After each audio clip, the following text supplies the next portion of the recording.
다음 주에는 우리 반주자님 오셔서 하실 텐데 수고 많으셨습니다. 우리 한번 격려의 박수 한번 합시다. 수고하셨습니다. 감사합니다. 우리 이제 앞뒤 잡고 있는 분들이랑 또 인사 나누시고 믿음으로 아주 듬뿍 좀 복을 빌어주시면 좋겠습니다. 다 천만인의 어머니가 되시고 천만인의 아버지가 되시기 바랍니다.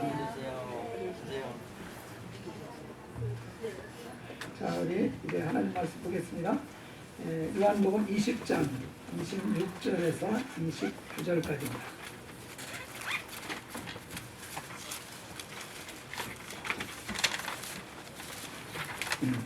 신약 성경 185페이지 정도 있습니다. 신약 성경 185페이지 정도 있습니다. 요한복음 20장 26절에서 29절까지 제가 한 절 읽고 여러분이 한 절 읽고 이렇게 교독합시다.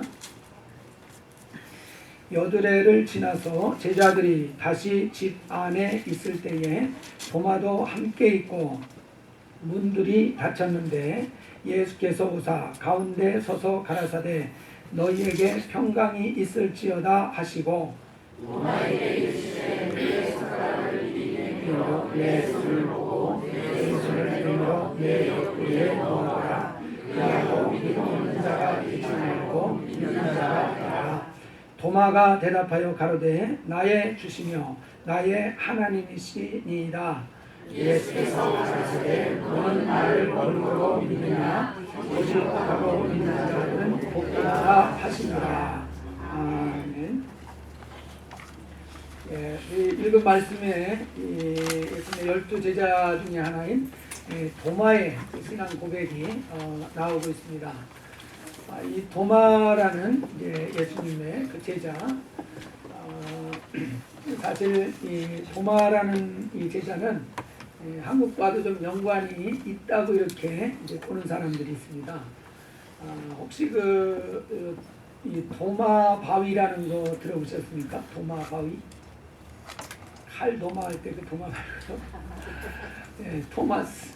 도마 바위라는 것이 경상북도 영주에 있습니다. 그 도마바위라고 하는 이유가 뭐냐? 거기에 그 도마라는 이름이 히브리어로 써 있는 그 바위가 있다는 것입니다.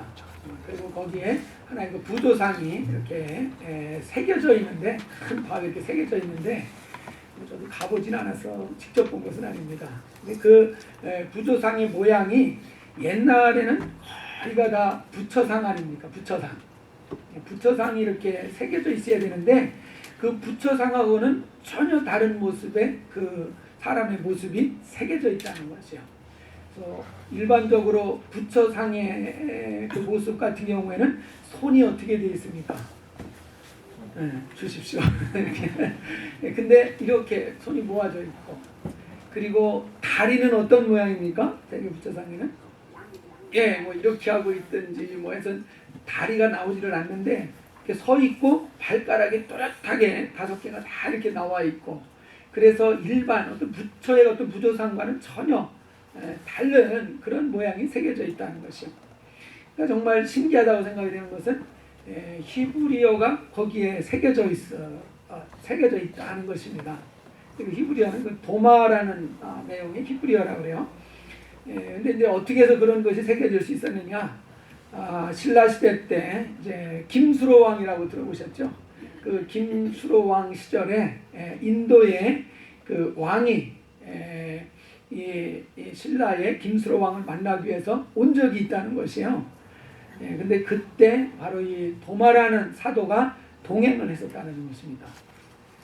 기록에 좀 나온다는 것이에요. 진짜인지는 저도 잘 몰라요.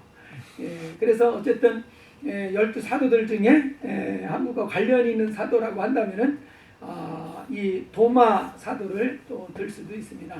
우리가 잘 아는 것처럼 이 도마 사도는 인도 쪽으로 와서 선교 사역을 하다가 창에 맞아서 순교한 것으로 이렇게 이제 알고 있습니다. 근데 이 도마 같은 경우 사실은 의심 많은 도마에게 이렇게 하는 것처럼 의심이 많은 사람, 뭔가 굉장히 합리적이고 논리적으로 이렇게 신앙생활했던 사람으로 생각을 하고 있습니다. 그렇지만은 그가 주님의 제자로서 이렇게 끝까지 정말 충성스럽게 사역을 했던 그런 그 사도 중에 한 사람으로 우리 기록들은 말하고 있습니다. 이런 그 믿음이 견고하게 세워지게 됐던 계기가 바로 오늘 읽은 본문 말씀에 잘 나와 있습니다. 예수님께서 사실 죽으시고 부활하신 안식 후 첫날 밤에 제자들은 부활하신 예수님을 만났습니다. 그런데 그 만나는 자리에 공교롭게도 이 도마라는 제자는 그곳에 없었습니다. 그래서 제자들이 함께 부활하신 예수님을 볼 때 이 도마는 그 부활하신 예수님을 만날 수가 없었습니다. 나중에 제자들이 도마를 만났을 때 당연히 우리가 부활하신 주님을 만났다, 예수는 다시 부활하셨다 하는 것을 가르쳐 줬겠죠. 그때 도마의 반응은 부정적이었습니다.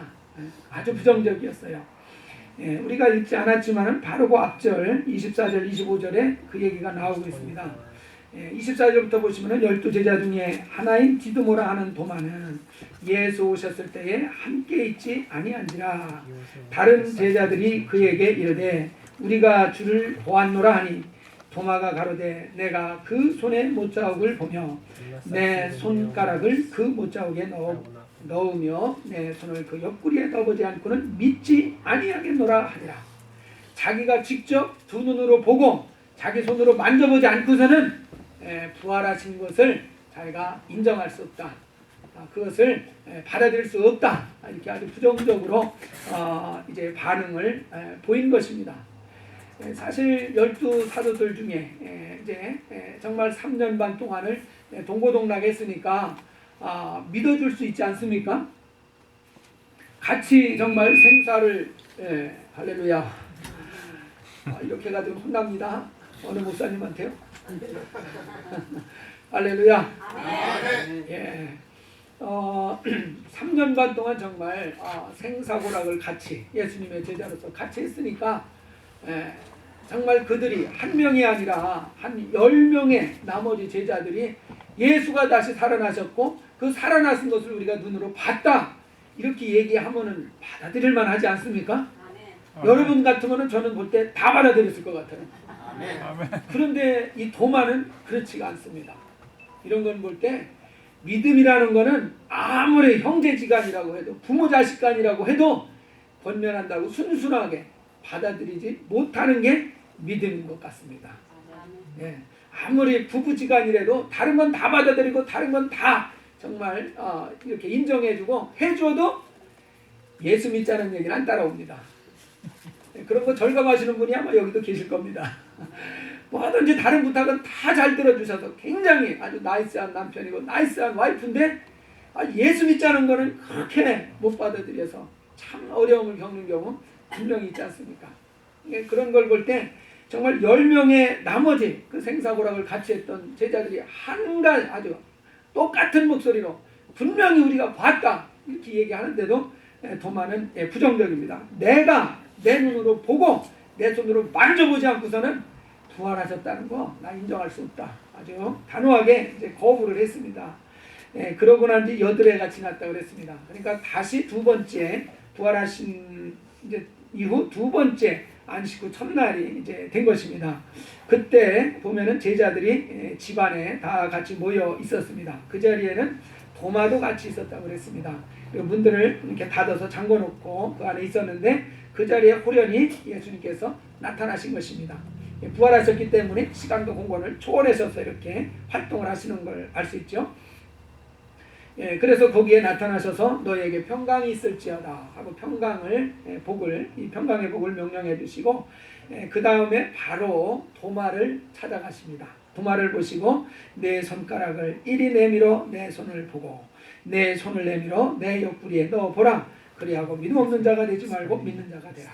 그러니까 예수님이 이 말을 하시는 걸 볼 때 도마가 부정적인 반응을 나타내는 것을 예수께서 아시고 계셨다는 사실입니다. 분명히 그곳에 예수님이 눈으로 보이게는 안 계셨지만은 도마가 어떤 말을 했는지를 전부 알고 있는 것을 볼 때 말 조심하시기 바랍니다. 우리가 주님이 옆에 딱 이렇게 계시다고 하면은 하지 못할 말을 주님이 안 보이니까 담대하게 하는 말이 얼마나 많습니까? 이거 주님이 다 들으셨다는 걸 알 수 있죠. 그래서 도마한테 내 손가락을 내밀어서 내 손을 만져봐라. 그리고 내 손가락으로 내 창자 여기도 한번 확인해봐라. 그러고서 믿음 없는 자가 되지 말고 믿는 자가 되라. 바로 부활할 것에 대해서 바로 신앙을 가져라 하고 이렇게 말씀을 하셨습니다. 그러니까 도마가 얼마나 참 난감했겠습니까? 얼마나 난감했겠어요. 그리고 확인한 뒤에 28절에서 분명히 고백을 합니다. 나의 주시며 나의 하나님이시니이다. 할렐루야. 정말 도마가 위대한 신앙 고백을 하고 있습니다. 나의 주인이실 뿐만 아니라 나의 하나님이시라고까지 고백을 한 것입니다. 이것은 참으로 유대인들에게는 엄청난 고백입니다. 그들은 여호와 하나님이라는 그 하나님, 눈에 보이지 아니하는 그 하나님을 믿는 사람들인데 바로 눈앞에 보이는 예수를 향해서 자기의 하나님이시다 하는 이런 신앙까지도 고백한다는 것은 참으로 엄청난 그런 그 고백입니다. 드디어 이 도마도 예수께서 부활하셨다, 죽으신 예수가 살아나셨다는 이런 신앙을 이제 소유하게 되는 그런 순간이 바로 여기에 이제 고백하는 순간입니다. 이 고백을 들으신 뒤에 예수께서 칭찬을 하시지는 않았습니다. 베드로가 주는 그리스도시요 살아계신 하나님의 아들이시나이다 하고 마태복음 16장 16절에 고백했을 때 바로 예수께서는 베드로를 칭찬해 주시지 않았습니까? 파요나 시몬아 내가 정말 복이 있는 자다 하고 이렇게 칭찬해 줬는데 여기에서는 칭찬까지는 안 하셨습니다. 칭찬까지는 안 하셨어요. 그리고 하시는 말씀이 너는 나를 보는 거로 믿느냐? 보지 못하고 믿는 자들은 복되도다 이렇게 말씀하셨어요. 그러니까 이 말씀으로 비춰볼 때 도마는 복이 있는 사람입니까? 복이 없는 사람입니까? 없다고까지 하기는 조금 미안하고 어쨌든 여기서 말하는 보지 않고 믿는 자가 복이 있다고 그랬는데 이러한 복에 도마는 해당이 좀 될 수 없다. 해당이 좀 될 수가 없다. 그런 그 상황인 것을 알 수 있습니다. 그런데 여기에 말씀을 저는 주목해 봅니다. 보지 못하고 믿는 자들은 복되도다. 여러분 보지 않고 보지 못하고도 믿을 수가 있습니까? 그러니까 여러분들은 성도들이신 겁니다. 근데 보지 않고도 믿을 수 있겠는가? 이거 한번 잘 생각해 보십시오. 정말 보지 않고 확인해 보지 않고 눈으로 보지 않고도 과연 믿을 수가 있겠는가? 확신할 수가 있겠는가? 여기서 믿는다는 것은 그냥 그럴 수 있겠다라고 말하는 것이 아니라 내 목숨을 걸 수도 있겠다 하는 그런 믿음을 말하는 것입니다. 내 인생을 걸 수도 있는 그런 믿음을 말하는 것입니다. 그런 믿음을 눈으로 보지도 않고 확인도 하지 않고 그런 믿음에 올라설 수 있겠느냐 하는 것입니다. 이 성경은 분명히 가능하다고 말씀을 하고 있습니다. 가능하다. 그렇지만 요즘의 시대가 정말 첨단 과학 문명 시대라고 그러지 않습니까? 과학이라는 것이 뭡니까? 과학이라는 것이 뭐예요? 정말 실험을 통해서 증명이 될 수 있는 것, 그것만 사실로 받아들이는 것이 바로 그게 과학입니다. 과학이라는 것은 실험이 가능해야 되고 그리고 그 실험을 통해서 증명이 돼야 되는 것이고 누구나 똑같은 방법으로 실험을 하면 똑같은 결과를 얻어야 그것을 사실로 인정하는 게 과학이고 과학적인 방법입니다. 그런 차원에서 볼 때 보이지 않는 것은 실험이 가능합니까? 이게 실험할 수 없는 영역이거든요. 그러니까 그런 보이지 않는 영역은 과학에서 다루려고 하지 않습니다.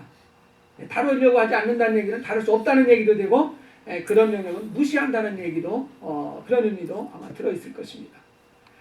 그래서 우리가 이 세상 요즘은 과학이 너무나 발달해 있기 때문에 보이지 않는 것은 아예 다루려고 하지 않고 관심 가지려고 하지 않고 인정을 하려 하지 않는 이런 그 시대 그런 교육을 우리가 초등학교, 중학교, 고등학교, 대학교에서 받아왔습니다.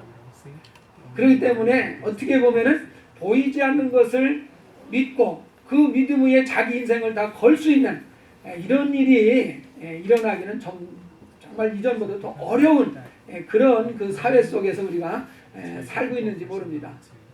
그렇지만은 신기한 것은 정말 보지 않고도 믿고 그 믿음을 위해서 자기 목숨을 내어놓고 자기 삶을 정말 다 드리는 이런 사람들이 생긴다는 사실입니다. 우리가 이 성경에도 보면은 베드로전서 1장 8절 하면은 베드로서는 베드로가 이 1장 1절에 보면은 흩어진 나그네들 이렇게 표현했습니다. 그래서 그 베드로 서신을 쓰는 것이 흩어져 있는 나그네들, 그러니까 아시아 지역, 그러니까 이 이스라엘뿐만 아니라 저 지중해 연안에 다 흩어져서 살고 있는 그런 그리스도인들에게 이제 전하는 편지입니다. 거기에서 베드로가 하는 말이 예수를 너희가 보지 못하였으나 사랑하는도다 그랬습니다. 그들이 분명히 예수를 보지는 못했어요. 그렇지만 그들이 그 예수를 사랑한다. 그리고 이제도 보지 못하지만 지금도 믿었다고 해서 예수를 눈으로 볼 수 있게 역사가 나타납니까? 뭐 특별한 경우는 있을 수 있겠지만 환상을 통해서나 뭐 이렇게 셋째 하늘에 이끌려간다 그래서 볼 수 있지만 그 특별한 경우가 정상적이지 않습니다. 예수 믿기 전이나 예수 믿은 후나 예수를 보지 못하는 것은 뭐 똑같습니다. 다르지 않습니다. 그런데 지금도 보지 못하지만 믿고 말할 수 없는 영광스러운 즐거움으로 기뻐한다 이렇게 말하고 있습니다. 그러니까 그들이 보지 못했지만은 그 예수를 믿고 보지 못했지만 그 예수를 참으로 사랑한다 하는 이런 말을 하고 있습니다. 그러니까 보지 않고도 믿는 일이 가능합니까? 가능하지 않습니까? 가능하다는 것을 이 베드로전서 1장 8절은 증거해주고 있습니다. 뭐 그렇게 우리 성경 구절을 우리가 찾아보지 않더라도 우리를 보아도 그렇지 않습니까? 여러분이 예수 믿을 때 부활하신 예수를 눈으로 똑똑히 두 눈으로 보고 정말 여러분의 손으로 그 부활하신 뒤에 그 못자국을 만져보고서 확인하고 도마처럼 이렇게 분명하게 확인한 다음에 예수를 부활의 주님으로 이렇게 믿으신 분이 혹시 계시면 아멘 합시다.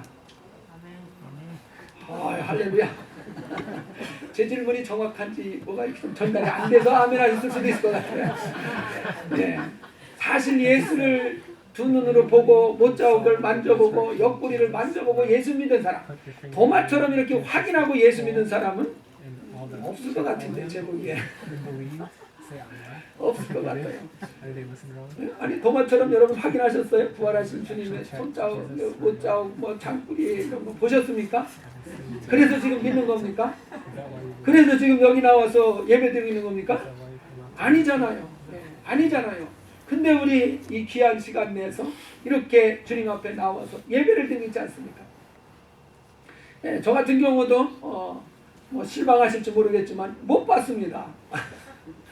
목사라서 뭔가 크고 깊고 심오한 것을 본 줄 알았더니 실망이다 그럴지 모르겠지만 못 봤습니다. 그렇지만 예수 믿습니다. 그를 위해서 얼마든지 내 삶을 드릴 수 있는 그런 담력이 있습니다. 믿기 때문에. 사실은 제가 대학교 1학년 때 어제 제가 들었는데요.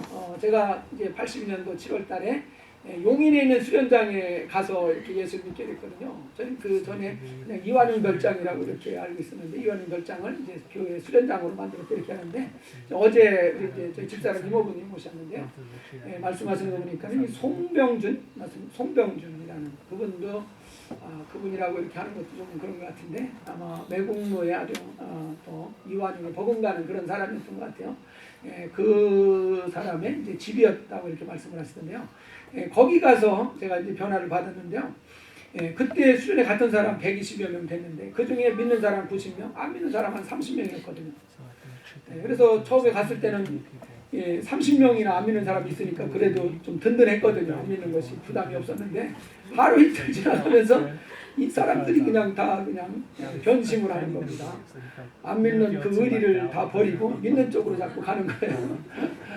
그래서 참 믿는 사람들을 만나서 얘기를 해보니까 그들이 말하는 걸 내가 이해하고 받아들일 수는 없지만은 한 가지 느낀 것은 거짓말하는 건 아니라는 걸 느꼈어요. 정말 거짓말하는 건 좀 표시가 나지 않습니까? 거짓말 탐지기로 탐지가 되잖아요.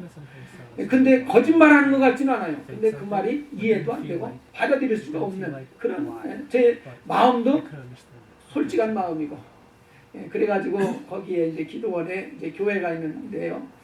그 교회 안에 이제 점심 시간에 다들 점심 먹으러 내려간 뒤에 혼자 그 예배실에 가가지고 한 20-30분 정도 기도했습니다. 하나님이 계신지 안 계신지도 나는 모르는 사람인데요. 하나님이 계시다고 그러면은 나도 좀 하나님 알고 싶습니다. 분명히 그때 생각엔 하나님이 계시면은 내 기도를 들으실 수 있을 거라는 막연한 생각이 있었어요. 그러면서 어쨌든 하나님 알고 싶습니다. 정말 모르기 때문에 알고 싶다고 간절하게 정말 기도를 했어요. 기도 끝나고서도 끝나고 나서 아무렇지도 않았습니다. 근데 그날 지나서 다음날 아침에 예배를 드리고 나오는 순간에 제 모습을 딱 이렇게 돌아보니까 완전히 제 마음이 완전히 바뀌어져 있는 겁니다. 하나님에 대해서 전혀 깜깜했었는데, 감이 없었는데 하나님이라는 분이 계시고 그 하나님이 얼마나 내 영혼을 사랑하고 계시는가, 그리고 그 사랑하시기 때문에 정말 나를 위해서 그 아들을 보내셔서 죽으셨다는 그것이 그냥 내 영혼에 꽉 차 있는 겁니다. 그 마음이, 그 주님의 그 은혜와 사랑이 그냥 꽉 채워져 있는 거예요. 이게 완전히 바뀌어져 있는데 그 바뀌어지는 것이 내 힘으로 한 것이 아니라는 걸 내가 잘한다는 것입니다. 내가 한 것이 아니에요.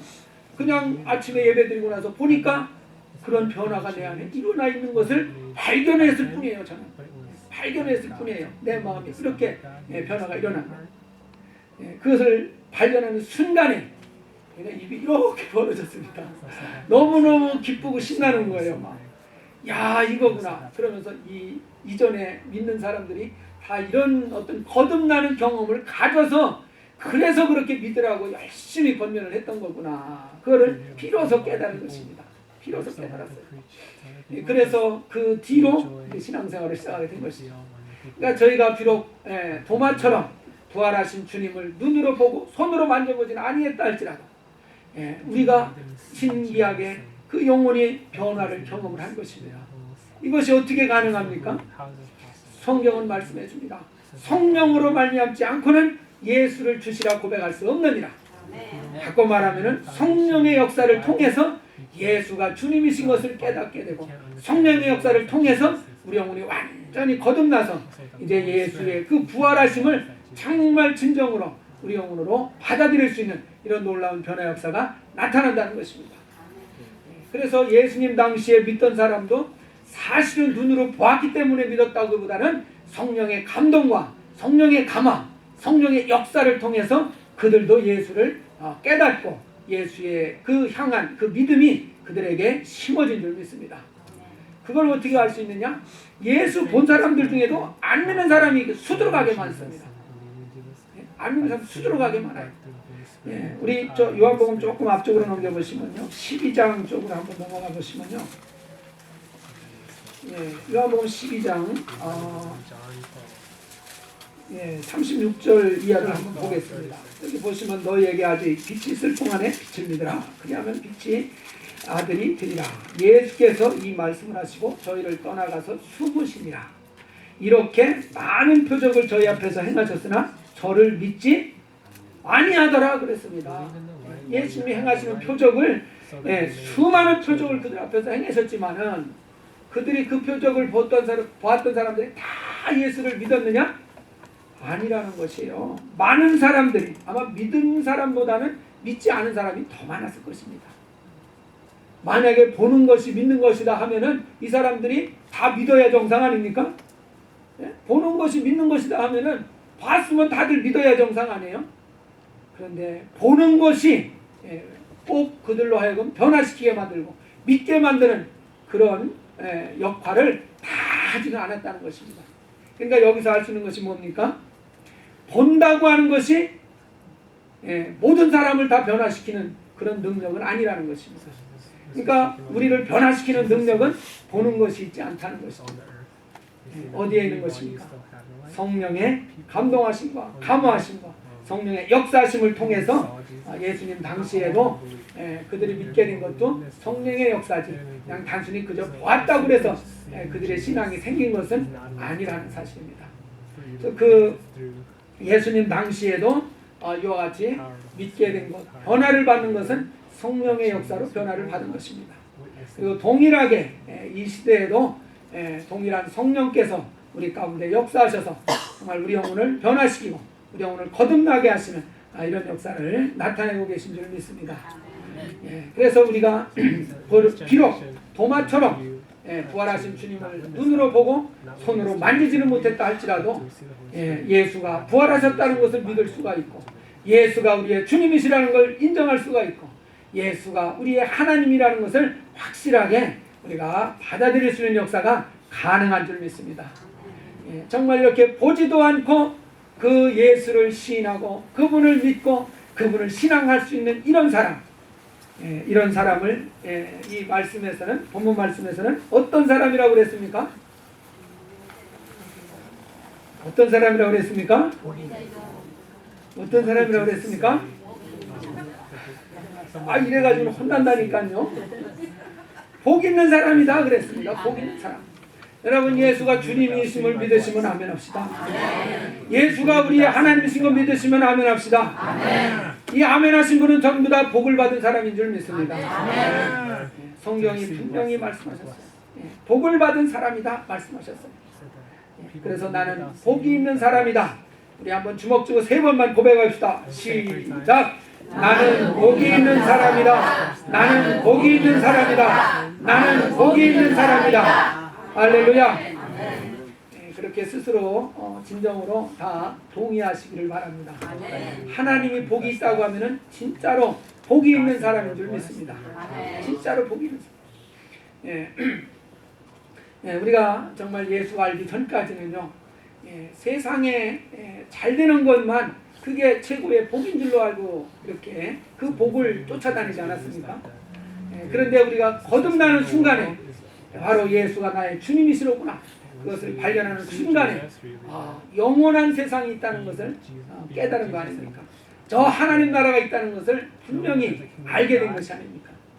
그래서 이제는 눈에 보이는 것보다 눈에 보이지 않는 세계, 저 하나님의 나라가 더 귀하다, 더 가치 있다 하는 것을 깨닫게 된 것입니다. 그러니까 우리가 이 은혜를 받지 않았으면은 우리가 어떻게 이 세상보다 더 가치 있는 것을 발견할 수 있었겠습니까? 어떻게 그걸 발견할 수 있겠어요? 이 세상 것보다 더 귀하고 더 가치 있고 더 영원한 것이 있다는 것을 어떻게 깨달을 수 있었겠어요? 그건 불가능한 일입니다. 있을 수 없는 일이에요.